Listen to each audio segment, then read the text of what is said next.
என்னங்க பிசினஸ்னு வீடியோ பார்த்துட்டு இன்வெஸ்ட்மெண்ட் இல்லாம எங்கடா போய் பிசினஸ் பண்றது அப்படின்ட்டு ஃபீல் பண்ணிட்டு இருக்கீங்களா? ஹார்ட் ஒர்க்குக்கும் ஸ்மார்ட் ஒர்க்குக்கும் ஒரு வித்தியாசம் சொல்றேங்க. ஒரு ஊர்ல ரமேஷ் அண்ட் சுரேஷ் அப்படின்ட்டு ஒரு 2 பேர் இருந்தாங்க. அவங்க வெல்டிங் ஒர்க் பண்ணுவாங்க. 2 பேரும் போட்டி போட்டுக்கிட்டு வேலை செய்வாங்க. யார் முதலாளி கிட்ட பர்மனன்ட் எம்ப்ளாயி ஆகணும் அப்படின்னு சொல்லிட்டு. சுரேஷ் ரொம்ப கஷ்டப்பட்டு ஒர்க் பண்ணிட்டு இருப்பாங்க.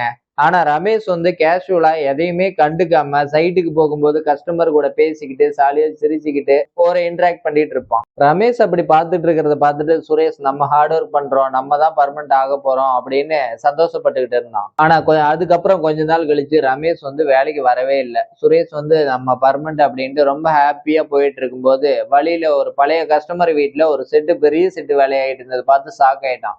எப்படா நம்ம ஓனருக்கு தெரியாம ஒரு செட்டு வேலையாகுதே அப்படின்ட்டு கிட்ட போய் பார்க்கும்போது அங்க வந்து ரமேஷ் வந்து அந்த செட்டை எடுத்து வேலை செஞ்சுக்கிட்டு இருந்தான். இங்க ஹார்ட் ஒர்க் பண்ணி லேபர் ஆனதுக்கும் ஸ்மார்ட் ஒர்க் பண்ணி ஓனர் ஆனதுக்கும் இதுதாங்க வித்தியாசம். நம்ம ஒரு தொழில் எதை வேணாலும் செஞ்சுட்டு இருக்கலாம். அந்த தொழில்ல நம்ம அடுத்து வேலையே செஞ்சிட்டு இருக்காம வேலை வாங்கக்கூடிய இடத்துக்கு போகணும் அப்படின்னு யோசிச்சீங்கன்னா அதுதான் ஸ்மார்ட் ஒர்க். நீங்க இப்ப எந்த வேலைக்கு வேணாலும் போயிட்டு இருக்கீங்க, அந்த வேலையில நம்ம எப்படி டெவலப் ஆகலாம்னு யோசிச்சீங்க அப்படின்னா நீங்க ஒரு ஓனர் ஆகலாம்.